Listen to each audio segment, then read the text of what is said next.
tiene mucho que ver con bajar la cabeza y ser como la persona que no se ve en el cuarto, ¿no? Y que solo está esperando que le pregunten algo para responder, pero nunca para iniciar una conversación por sí misma.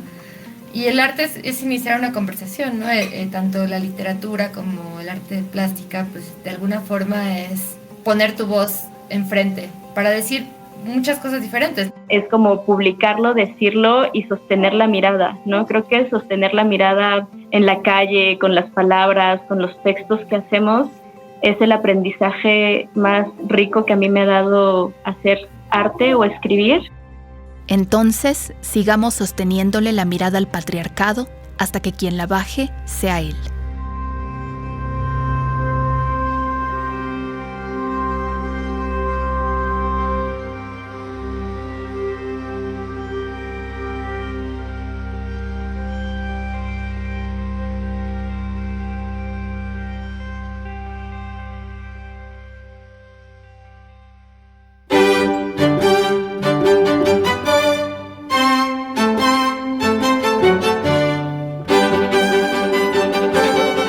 En la escritura y el arte, la novelista y ensayista Aura García Junco y la escritora, artista visual y activista Iracema Fernández han encontrado nuevos lenguajes para apropiarse y reapropiarse de los espacios de los que las mujeres hemos sido despojadas a lo largo de la historia.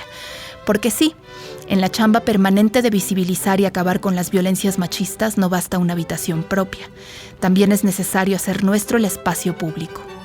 En su libro de ensayos El día que aprendí que no sé amar, Aura cuestiona la naturaleza y la práctica del amor romántico, nada menos que uno de los artefactos de sometimiento preferidos de ese ente llamado patriarcado.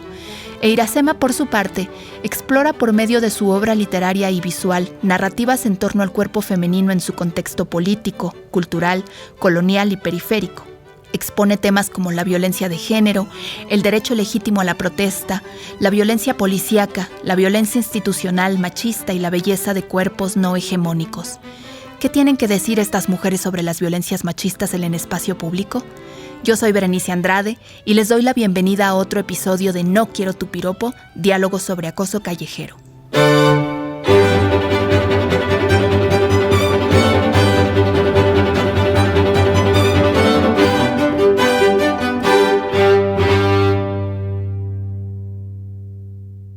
El estar restringido el espacio público para nosotras no solamente se limita al espacio público, sino que extiende, digamos, como sus tentáculos y sobre todo extiende hacia nuestra psique y hacia cómo limitamos nosotras mismas nuestra vida, ¿no? Pues pienso un poco en que de alguna forma nos conducimos en un estado constante de hipervigilancia, especialmente las mujeres que hemos estado pues en la calle toda nuestra vida o que hemos tenido como mucho contacto con, pues no estar por ejemplo en un auto, ¿no? O sea, yo por muchos años de mi vida me transporté solamente en transporte público de zonas muy alejadas entre sí y demás, entonces mi contacto con el acoso callejero se volvió tal que empezó a permear todas las maneras en las que me comportaba aunque no hubiera ese acoso, ¿no? Porque sí te pone en un estado de una necesidad de hipervigilancia que es agotadora además, ¿no? Yo veo a muchos hombres que caminan con total despreocupación en la calle y que no pueden entender por qué yo siento la necesidad de voltear hacia atrás todo el tiempo o de cosas similares a esa. Claro, sí. Me acordé, una amiga tiene una ONG que se llama CCIS y encuestó a un montón de personas, en especial mujeres, para preguntar cuando van caminando por la calle, ¿qué les hace sentir seguras o segures? Y muchas personas respondieron luz, cámaras, Oxxos, ¿no? Oxxos, farmacias que estén abiertas 24 horas. Casualmente eran más ojos, ¿no? Ojos que pudieran ver o lugares suficientemente iluminados o lugares de tránsito, ¿no? Lugares que no estén solos parecían ser los más seguros. Y sí, o sea, yo me acuerdo que hace 10 años estaba muy en boga esta discusión sobre estar vigiladas todo el tiempo por Google, ¿no? Que Google Maps sabe dónde estás, sabes dónde te encuentras, está rastreando cada paso que das y que mucha gente lo sentía muy invasivo, ¿no? Como esta vigilancia permanente por las redes sociales y todos los programas de internet. Y yo cuando lo pensé dije, no, para mí sí está bien. Como a mí no me molesta para nada que Google Maps sepa dónde estoy en cada segundo, porque el día en que me pase algo, que espero que no pase, van a saber exactamente dónde desapareció la localización de mi teléfono, ¿no? Y luego había gente que decía que les podían poner chips a los perros del tamaño de un arroz, y yo he fantaseado con ponerme eso en el cuerpo, y Yo es una también. tontería, es una estupidez, pero digo, ojalá que sí haya de esas cosas, ¿no? O no tengo tatuajes, pero he pensado y le he dicho a mi mamá, mamá, necesito tatuajes porque si un día me pasa algo, ¿cómo identificas mi cuerpo, no? O sea, cosas así súper violentas hacia una, sí, que son una locura, pero no son tan alocadas a la hora de pensar en tu seguridad y de que estás en un estado donde la impunidad y los feminicidios no bajan, ¿no? Entonces, pues eso, o sea, ¿cómo me siento segura en la calle cuando hay otra mujer que está caminando sola, ¿no? Y nos estamos acompañando, puta, o sea, eso a mí me hace sentir muy tranquila. Sí, comparto con Iracema esa sensación de seguridad cuando me encuentro con una mujer en la calle. Al menos sé que probablemente no nos torteen o algo así. O sea, como incluso en las cosas mínimas, bajando un montón los estándares, sí me siento más segura si no estoy caminando sola, aunque sí, o sea, evidentemente para si alguien te quiere lanzar unos bonitos piropos de diferentes intensidades y son dos mujeres, pues los va a lanzar de cualquier manera, ¿no? Pero de cualquier forma, creo que no hay estado mayor de vulnerabilidad que ser una mujer sola en la calle y caminando. Me acuerdo que una vez iba regresando yo de un club de lectura sobre textos feministas en la Narvarte. Entonces tomé el Metrobús para bajarme en Patriotismo cuando vivía en la Escandón y caminar 13 minutos hacia mi casa. Pasaban las 11 de la noche y un tipo me persiguió, un tipo que estaba en un hotel, motel, me persiguió durante muchas calles y yo lo confronté, ¿no? Y dije, ¿y si este tipo se vuelve agresivo? Voy y me paro en medio de la avenida Patriotismo, que había pocos carros, pero dije, o sea, no me puede seguir, no puede saber dónde vivo porque estoy cerca de mi casa, ¿no? Uh-huh. Entonces, pues sí, fue una tontería confrontarlo, lo mejor es no hacerlo, lo mejor es correr, huir, lo que sea. Pero en cuanto lo confronté, porque cruzaba conmigo una calle y si yo cruzaba la calle del otro lado para distraerlo, él venía así a 2 pasos atrás de mí y me dijo, no te estoy siguiendo, y se cruzó la calle, ¿no? O sea, bien tonto como confrontar, y me siguió con la mirada todavía una cuadra más. Yo así, por más empoderada con mis textos feministas, llegué temblando a la casa y luego esta semana me enteré que desapareció una actriz modelo y que fue encontrada en el Ajusco y que la encontraron con una toalla de ese motel donde ese tipo me estaba siguiendo. Uh-huh. Y pues no sé, o sea, me parece como tan escalofriante, ¿no? Que a pesar de que nos encontramos nuestras rutas, de que me dicen, no, es que es tu culpa, ¿por qué caminas a esa hora si sabes que es bien peligroso? Toma un Uber, ¿no? Así mi mamá, mis hermanos. Y yo digo, no, es que no, o sea, no quiero, ¿no? O sea, también tengo derecho a caminar, tengo derecho a sentirme segura y no quiero gastar dinero, no quiero que la mitad de mi sueldo se vaya en seguridad de un Uber que tampoco es tan seguro a veces, ¿no? Como Exacto. Se sabe. O sea, pero ¿por qué tengo que invertir más dinero? O sea, si de por sí ya invierto dinero en ropa, invierto dinero en maquillaje, invierto dinero, o sea, en muchas cosas que te impone el género, ¿no? Y ahora tengo que gastar más dinero en transporte, ¿no? Mi sueldo. ¿Por qué tengo que gastar toda esa cantidad de varo? No quiero.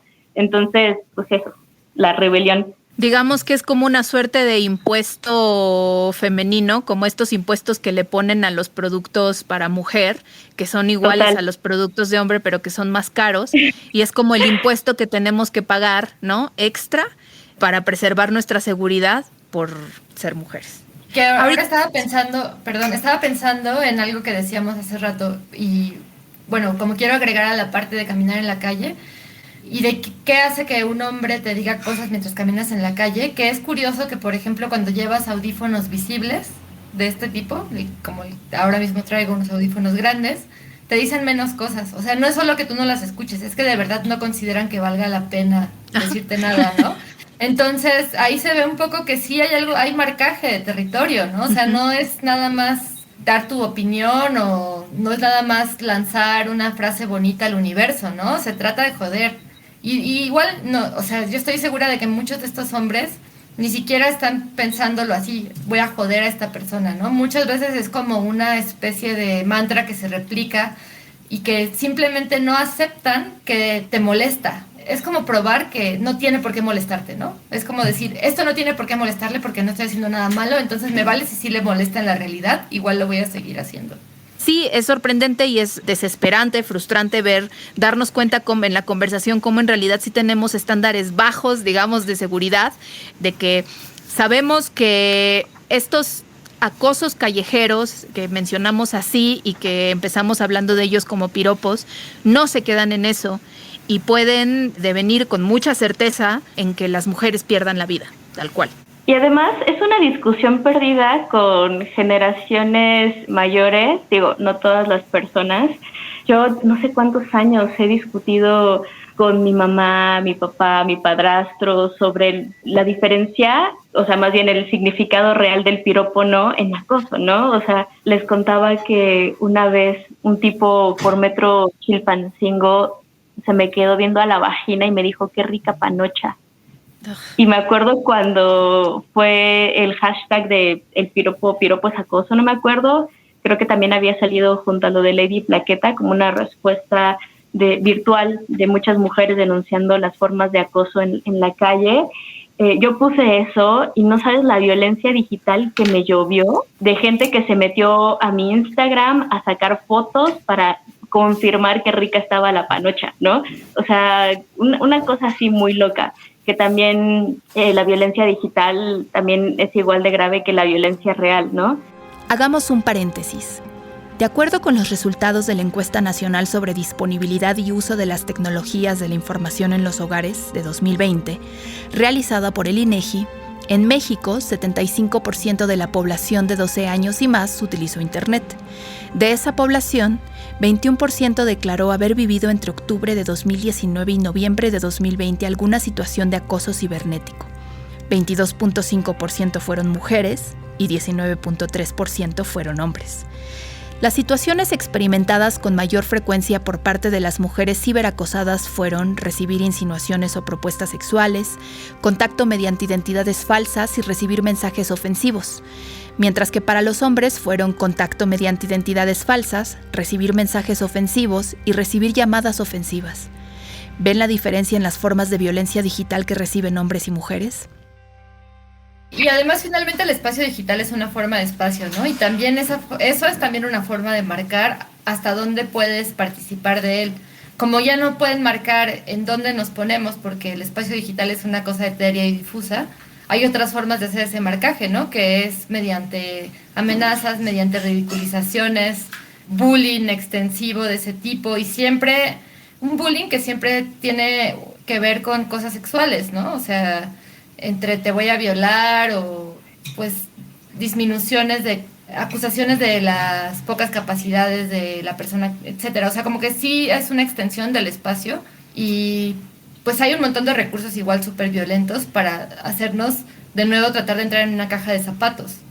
Yo creo que para evitar la depresión, porque siempre hablar de estos temas es súper deprimente, entonces en lugar de como deprimirme un chingo pensando en esas violencias, como que digo, hay que hablar con las personas que sí quieren escucharnos, ¿no? Con otras mujeres, con nosotras que nos encontramos y nos amistamos tan preciosamente y nos cuidamos, nos acompañamos, porque es cierto que hay mucho machismo en todos lados, mujeres, hombres, personas no binarias, etcétera, pero justo hablar con las personas que quieren escuchar, creo que es lo que cuenta y afortunadamente es un número de personas que está creciendo, ¿no? En nuestras parejas, si son hombres o mujeres o lo que sea, como que al menos estamos buscando, como decía ahora, ¿no? Ese rayito no separatista que nos haga compartir espacios de nuevo. ¿Cómo nos reapropiamos de los espacios de los que hemos sido despojadas?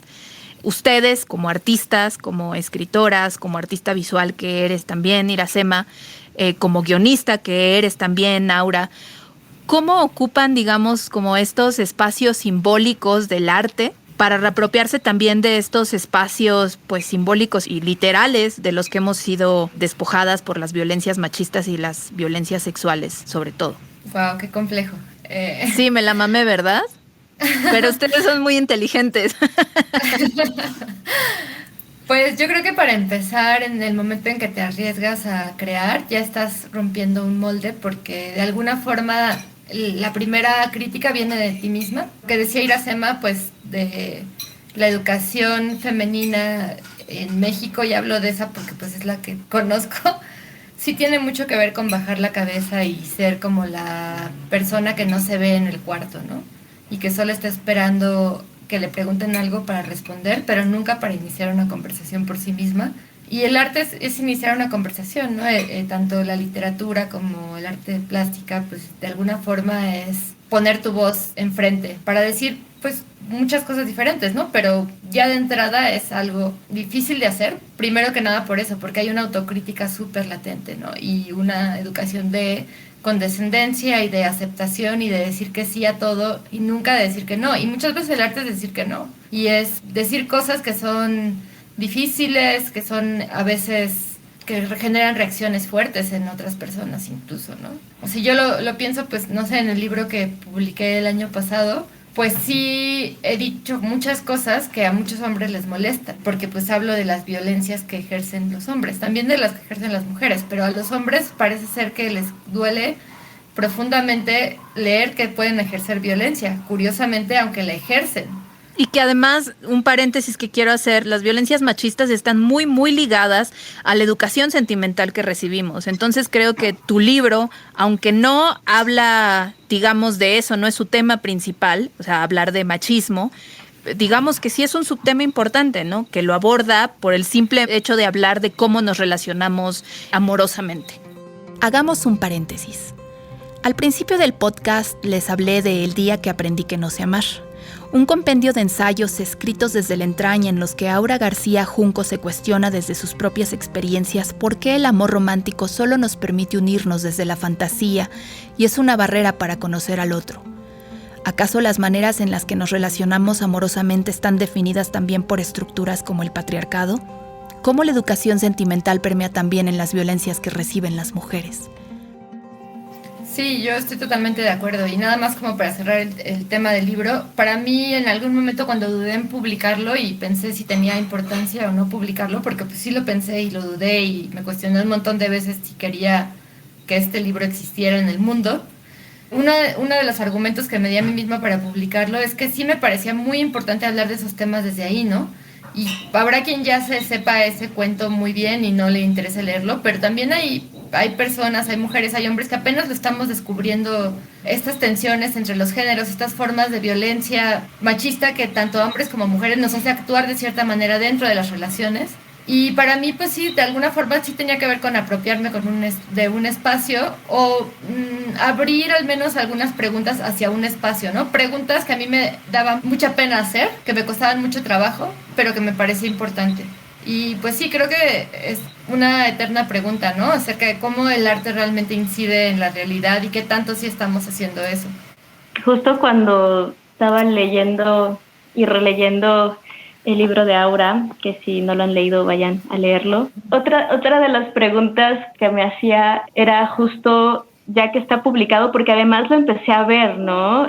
Mucho morbo alrededor del libro de Aura, sobre todo de hombres que podían leer y enterarse de sus relaciones bisexuales, ¿no? Y lo que dice Aura me parece muy importante porque te acompañas del arte y el arte también te cuida, te apapacha, te enseña, te conduce, o sea, creces con el arte. Y también para mí lo que hace Aura es como publicarlo, decirlo y sostener la mirada, ¿no? Creo que sostener la mirada en la calle, con las palabras, con los textos que hacemos, es el aprendizaje más rico que a mí me ha dado hacer arte o escribir. Practico el deporte extremo últimamente no sé, hace como 1 año y medio, de que si voy caminando por la calle, ya no estoy mirando hacia el suelo, ¿sabes? Toda la vida, así para evitar miradas, para evitar si me están mirando. Yo como tengo más chichi que nalgas, pues lo que me miran son las chichis, entonces me toca mirar a todos mis acosadores de frente, ¿no? O sea, no noto cuando me miran las nalgas, de todos modos sé que no es como el atractivo de mi cuerpo en primera instancia, sé que son las chichis. Entonces me miran las chichis todo el tiempo. Y lo que yo hago o lo que aprendí a hacer es mirar hacia otro lado, mirar hacia abajo cuando estoy cruzando con un hombre, ¿no? Cuando estoy cruzando la calle o pasa enfrente de mí alguien. Y con el arte, también haciendo la práctica de que tenemos que crear espacios seguros en la calle y también para otras personas. Estoy practicando el deporte de si hay un señor que me mira, lo miro, ¿no? Y siento que es retador y igual estoy loca, igual estoy como retando la violencia potencial de un abusador, pero no me importa, ¿no? Porque siento que no tiene derecho a mirarme como si yo no estuviera ahí, ¿no? Como si no recibiera todas esas miradas. Entonces lo miro y hasta le hago ojitos feos, así como que entrecierro los ojos, y si me dicen algo, le digo, ¿qué pedo? ¿No? O cállate, o lo que sea. Por diversión también, ¿no? Porque me divierte mucho ver cómo se sacan de onda y que digan, qué pedo, ¿no? Así pinche vieja loca, ¿no? Me respondió, me emociona eso un poco, pero también esto lo he logrado gracias a todas las personas que me acompañan, que me han compartido un montón de saberes, que me han dado como un montón de herramientas emancipadoras, ¿no? De la violencia. Y cuando estoy haciendo intervenciones en el espacio público, siento que lo importante es crear espacios seguros para otras, ¿no? Que a veces las cosas que pones en la calle pues se reciben. Entonces, mientras más se multipliquen, pues yo creo que está más chido. Me gustaría que habláramos también desde lo personal. ¿Cuándo fue que ustedes empezaron a sentir el espacio público como este lugar más o menos ajeno o peligroso? No sé, o sea, creo que es el tipo de preguntas donde tienes que pensar en tu educación emocional, ¿no? Es como, ¿cuándo te empezaste a enamorar por primera vez? ¿Cuándo aprendiste a leer? O sea, son cosas con las que creces todo el tiempo, que calcular una fecha, una edad, es casi imposible porque la presencia es tan fuerte que más bien aprendes a controlarlo, ¿no? Yo me acuerdo mucho de cuando estaba en la secundaria, el primer año de secundaria, donde el cuerpo empieza a cambiar. Entonces, sabes que cualquier forma de tu cuerpo, cualquier nueva forma de tu cuerpo es un problema y tienes que aprender a controlarlo y tienes que aprender a lidiar con muchas cosas. Entonces, para mí, ese cambio de ver mi cuerpo crecer con toda la vergüenza que trae la adolescencia sobre los cambios, creo que también intrínsecamente llegaba el problema del acoso, de ser observada, de que el cuerpo fuera también un tema de discusión con las y los compañeros de la secundaria. Entonces, creo que sí, la génesis de eso es como una cosa muy pegada en el cuerpo, ¿no? Muy de la educación sentimental. Sí, pues yo también creo que hay como una larga genealogía ahí y pensaba también en que hay otra forma en la que se te dice que cierto espacio no es tuyo y en mi caso fue que mi papá no me dejaba salir para nada cuando era, pues no sé, adolescente, puberta, bueno, sí, cuando era puberta y a mi hermano sí lo dejaba siendo él menor, ¿no? Y esa forma de protección que está basada, pues sí, en un deseo de protegerte, que no te vaya mal en la vida, se vuelve también una forma de restricción de los espacios en los que debes o puedes transitar, ¿no? Y también una especie de anuncio de peligro. Y es un anuncio de peligro que pues nunca hubo necesidad de hacerle a mi hermano, ¿no? Entonces creo que ya desde ahí el mensaje es muy claro y sí se forma claro que se vuelve parte de una genealogía educativa y de definir a qué lugar te puedes meter y a qué lugar no. Pero bueno, más allá de eso, pues cuando sí empecé a salir, pues me pasó un poco esto que dice Iracema, ¿no? O sea, llegué a la adolescencia y empecé a ver que afuera de mi secundaria iban los taxistas a masturbarse, por ejemplo, ¿no?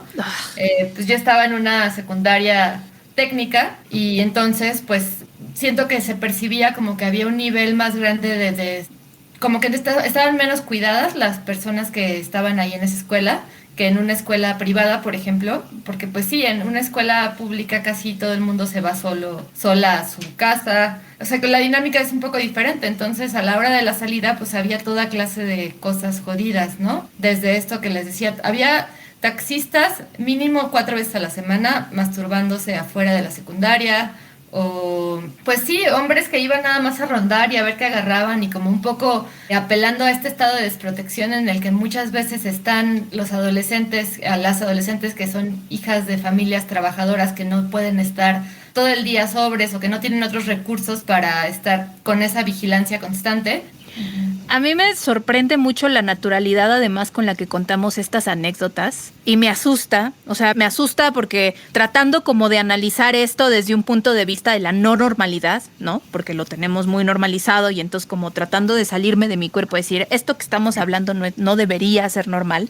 Es sorprendente y es hasta un poco, no sé, inquietante, de miedo, que nos salgan en las frases de lo que estamos contando cosas como, no es que no hubiéramos visto masturbaciones de tipos. Esto lo dijo Aura ahorita, ¿no? Y seguramente Aura tenía que como 12, 13 años, 14, no sé, a lo mucho. Y lo natural sería es que a esa edad pues no hubiéramos visto masturbaciones de tipos, ¿no? A lo mejor, no sé, si ya ¿no? Exacto, consensuadamente, si ya tenías un novio o un ligue o lo que sea, bueno, pues pero como una cosa cotidiana ver masturbaciones de hombres adultos afuera de la secundaria.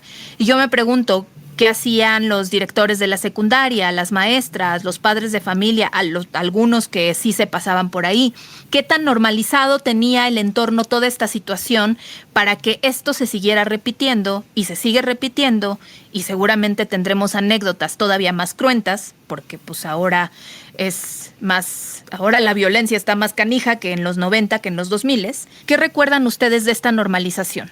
Yo siento que en el caso mío, mis papás estaban desde la más profunda ignorancia de que estas cosas ocurrían, ¿no? Porque, bueno, obviamente yo no llegaba a contárselas porque no me sentía cómoda, ni siquiera lo sentía necesario, que es curioso también, porque es otra forma de normalización, ¿no? Y porque sabía que eso al final iba a redundar a que se me restringiera aún más mi posibilidad de estar en el espacio público y pues justamente era lo que no quería. Pero recuerdo que hace unos, no sé, 8 años, en un ataque de furia feminista, me puse a gritonearme con mi papá y le dije, es que los taxistas se iban a masturbar afuera de mi secundaria. ¿Cómo puedes decir que no hay violencia contra las mujeres o algo así? Estoy exagerando, no era tan simple la conversación, pero pues él puso una cara de sorpresa de que no podía creerlo, ¿no? O sea, siento que simplemente había algo ahí que nadie estaba volteando a ver, que ahora ya se está empezando a ver un poco más, pero también no dudo que siga habiendo como estos espacios ciegos en los que las niñas están como muy asustadas, con justa razón, de tener que confrontar a estos hombres que son mayores, que tienen más poder, que incluso el hecho de tener un auto es más poder que el que tú tienes como una niña que además tiene que ir diario a esa secundaria, ¿no? Creo que esto que comentas sobre como adolescente te tienes que crear espacios de movimiento, te tienes que crear espacios de seguridad, porque pues yo creo que los padres sí intuían eso, ¿no? Me acuerdo que mi mamá en algún punto, aunque mi secundaria era pública, había transporte de la escuela y ella decidió contratarlo porque yo iba en la tarde. Y yo me escondía, no me subía al transporte, si mi mamá iba por mí en taxi, yo me la escondía y nunca aparecía y nos encontrábamos en la casa y mi mamá infartadísima, ¿no? Tampoco había teléfonos. O sea, creo que también era como esa pelea, ¿no? De quiero estar afuera de la escuela, afuera del control de los profesores, de los prefectos, quiero estar disfrutando con mis amistades, pero también es un riesgo, ¿no? Entonces, esa no creación de espacios seguros que te ofrece la sociedad, tú como adolescente los tomas como un riesgo afuera en la calle, ¿no? Y ahí vas sorteando a ver qué te toca ese día, ¿no? Qué loco te dice algo, quién se cruza. Hemos estado hablando en los últimos minutos acerca de nuestras experiencias como adolescentes. Yo, por ejemplo, la primera vez que vi el pene de un hombre fue el pene de alguien que me lo enseñó en la calle. No había tenido yo ningún tipo de experiencia romántica, sexual con el sexo masculino, jamás. Fui una niña cero precoz. Y entonces la primera vez que vi el pene de un hombre fue porque alguien me lo enseñó sobre el viaducto. Y recuerdo que fue muy traumático, que corrí muchísimo hasta mi casa. Tenía yo como 14 años en ese tiempo. Y bueno, o sea, obviamente la televisión, el cine, los libros ya me habían como que enseñado acerca de sexo, ¿no? Como ya esa había sido como mi educación emocional y entonces yo esperaba que mis primeros encuentros sexuales fueran distintos. ¿Qué ha pasado y cómo ustedes han modificado también esta visión acerca del afuera, del espacio público y su interacción con esta, digamos, violencia perpetua, ya con los años pasados y además ya reconociéndose como feministas, ya con un montón de lecturas sobre sí, ya con un montón también de activismo, en mayor o menor medida, ¿no? ¿Cómo ya interpretan digamos, como este estado de indefensión en el que pues, nos sentíamos en la adolescencia y ahora ya con los años y más herramientas, supongo que lo vemos de manera distinta? Sí, creo que ya como adulta, cuando miro hacia atrás, puedo mirar el estado tan frágil, ¿no? En el que estuve expuesta durante la infancia y la adolescencia. Y ya que miro hacia atrás, o sea, pienso a veces que el entorno dentro de casa también era muy violento en términos de abuso que el de afuera, ¿no? Digo, no siempre, no constante, como en algunas ocasiones durante la vida. La primera vez que yo recibí un abuso tenía 5 años, ¿no? Por ejemplo. Y eso como que cuando lo trasladas hacia afuera, afuera no es tan grave, ¿no? Afuera puedes sortearlo, afuera puedes controlarlo, moverte, hacer, decir, porque de alguna forma lo haces tu espacio como adolescente, pero adentro pues es algo que tienes que convivir, ¿no? Y ahora que mencionabas esto sobre la educación sentimental, las telenovelas, como todas esas cosas que consumíamos también a la par, intento pensar ahorita como esa niña, ¿no? Como esa adolescente. Y creo que lo naturalizaba tanto que decía, claro, es que así va a ser, ¿no? Como esto es parte de crecer, esto es parte de ser amada, esto es parte de tener en el futuro una pareja, ¿no? O sea, esto es parte de fantasear. Y también con esa fragilidad, ese tipo de situaciones se vuelven tus fantasías, ¿no? Uh-huh. Ese tipo de situaciones se mezclan. Creo que a mí hubo un punto intermedio entre el ese entonces y el ahora, en el que sí me di cuenta de que los hombres me daban mucho asco. Ya, de plano. Sí, de verdad, o sea, los hombres en el espacio público me daban mucho asco. Ya no podía estar cerca de un hombre, no sé, en el transporte público, hacía todo. Así me tuviera que contorsionar, hacer chiquita, aplastar, casi que hacer una peripecia innecesaria para no tener que tocar, ni siquiera rozar a un hombre, independientemente de que él quisiera o no rozarme, ¿no? O sea, la mayor parte de los hombres en el transporte público lo único que quieren es llegar a otro lado y ya. Pero yo ya estaba tan ciscada de tantos abusos en el espacio público, porque de verdad fueron muchos, o sea, nada más como por enumerar algunos, o sea, cuando iba en primero de secundaria, me subí al metro y un güey me metió un dedo en la vagina, o sea, por debajo de la falda. Con todas estas experiencias horribles en las que me agarraban las nalgas en la calle, me tocaban en el transporte público, me intentaron subir a carros más de una vez, mediante persuasiones chafas, pero pues atemorizantes, me volví experta en decir que mi novio me estaba esperando en la otra cuadra, existiera o no existiera el tal novio y demás. Llegó un punto en el que yo ya no podía tener cerca un hombre porque me daba mucho asco. Y solo quizás yo hacía una distinción medio rara en la que si tenía un novio, pues ese novio era diferente, no era eso, ¿no? Pero sí es horrible porque al final redunda en que empieces a considerar a la mitad de la humanidad como agresores potenciales, ¿no? Y eso también pues está muy jodido, pero ¿qué haces si todo el tiempo de hecho sí te están agrediendo? O sea, no es como que de la nada consideres que puede ser así, sino si lo estás viendo en tu cotidianidad, si estás viendo que además alrededor a tus amigas les pasa algo parecido a ti, ¿qué haces, no? ¿Cómo logras dar un paso hacia atrás y decir los hombres no todos son una basura? Que creo que ese es un punto importante de debate porque pues en algún momento tenemos que llegar a una reconciliación de gran alcance porque si no pues es invivible la vida, ¿no? Y lo digo desde lo personal, ¿no? O sea, yo para poder estar bien en el mundo tuve que llegar a un punto en el que me reconcilié con la idea de que hubiera hombres en el espacio público y es una estupidez, pero realmente me tomó mucho tiempo poder coexistir y tratar de no ver en cada hombre que me topaba un agresor. Y yo siento que ese es un proceso que dura hasta este momento, ¿no? Y que ha sido difícil y que además al inicio cuando yo entré al feminismo estaba tan fuerte la idea del separatismo que me pareció lo necesario, lo que me convenía, la única manera de existir. Y ahora pues varios años después de eso, con varias lecturas, varias experiencias, más que lecturas, las experiencias y con varios años de reflexión en medio, pues me doy cuenta de que a mí el separatismo no me parece que solucione nada de manera permanente, me parece endeble, me parece pues me parecen muchas cosas que valdría la pena discutir de manera más amplia. Es como, o sea, el ejemplo perfecto son los espacios exclusivos en el transporte público para mujeres, que definitivamente no son un método para solucionar nada, son un parche. Pero en esta discusión pero entonces si no van a solucionar nada de raíz, ¿para qué lo hacemos? Pues es un poco como, pues sí, pero ¿cómo entonces nos mantenemos seguras? O por lo menos, ¿cómo nos sentimos seguras en un trayecto?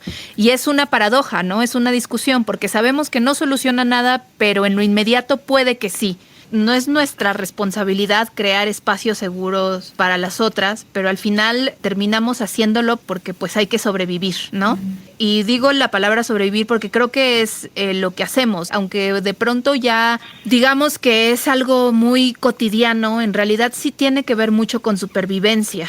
¿Qué reflexiones finales tienen acerca de esta no responsabilidad nuestra de crearnos entre nosotras espacios seguros, pero sí chamba que de todos modos hacemos y estamos dispuestas a hacer? Te dijiste muy bonito, yo lo veo como una conclusión. ¿Verdad? Pues se termina el podcast y bye. Exacto, sí, muy bye. Se cierra, se apagan las luces y todos vamos a nuestra casa. Pues creo que por un lado está la chamba de no minimizar nuestras experiencias entre nosotras.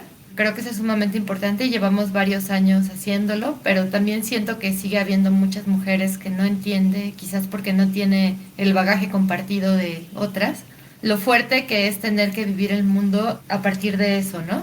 Y muchas veces, de nuevo, eso tiene que ver con un tema de clase, ¿no? Si tú todo el tiempo has estado súper protegida, transportándote en auto, quizás no entiendes también lo que es que te acosen constantemente cuando no tienes el privilegio de contar con eso, ¿no?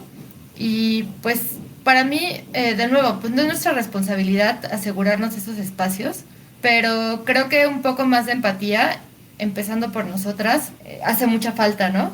Y por otro lado también pienso, y no creo que eso sea una labor de todas, pero sí de quienes queramos hacerlo, que sí está esta parte en la que hay que ser, o al menos para mí es eso, ser un poco más flexible a tener conversaciones con gente que no quiere tenerlas, o que sí quiere tenerlas, pero todavía tiene muchas dudas y muchos prejuicios y le cuesta mucho trabajo hablar de ciertos temas, especialmente hombres. Creo que por ahí se pueden abrir muchas ventanas que son necesarias, ¿no? Seguir presionando, tener esas conversaciones incómodas, a mí me parece muy importante. Como decía, no creo que sea responsabilidad de quien no quiera tenerlas, pero creo que sí es útil tener esos espacios de diálogo y pues, no sé, ser esa persona incómoda en el cuarto que acaba diciéndole al güey, oye, ¿qué onda con tu pacto patriarcal, no? No se puede siempre, a veces de plano es imposible, pero creo que ayuda de cualquier manera. Creo que al final es como tirar una piedrita que empieza a hacer ecos en el agua y que en algún momento va a llegar a algún lado, o al menos mi parte más positiva, así lo pienso. Yo también comparto mucho la postura de Aura.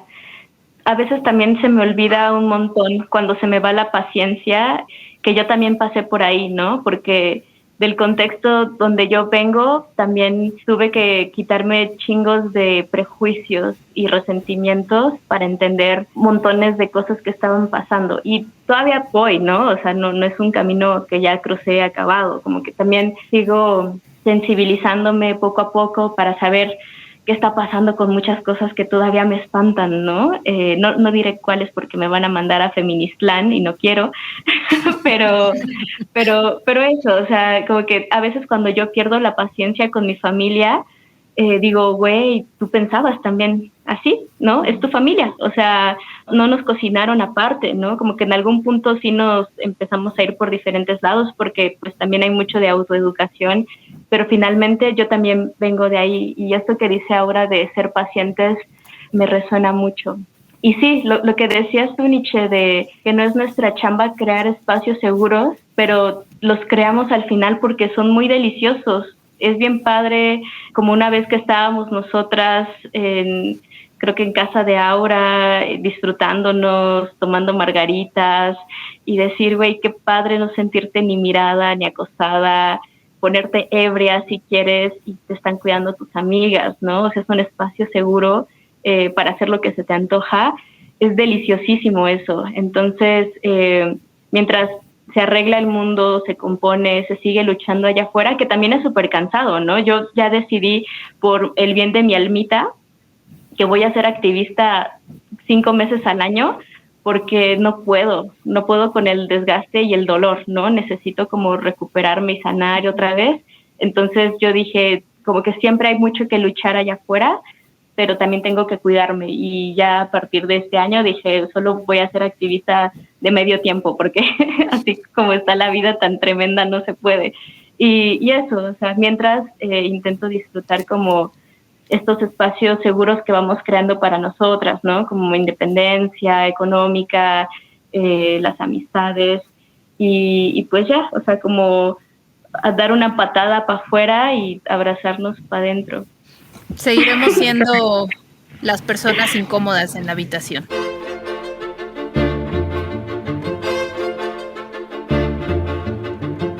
Esta persona incómoda en la habitación se despide, no sin antes recordarles que pueden leer a Aura García Junco en el libro de ensayos El día que aprendí que no sé amar y en la novela Anticitera, Artefacto dentado. Y pueden conocer la obra y trabajo de activismo feminista de Iracema Fernández a través del sitio irasemafernandez.ink, en el que encontrarán información de sus murales e intervenciones y podrán leer algunos de sus textos.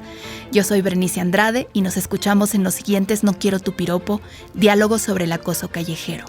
Adiós. No Quiero Tu Piropo, diálogos sobre el acoso callejero, es un podcast de Audiocentro escrito y conducido por Berenice Andrade y editado por Juan Bernardo Cantú, con la producción ejecutiva de Luisa Cantú y Javier Martret.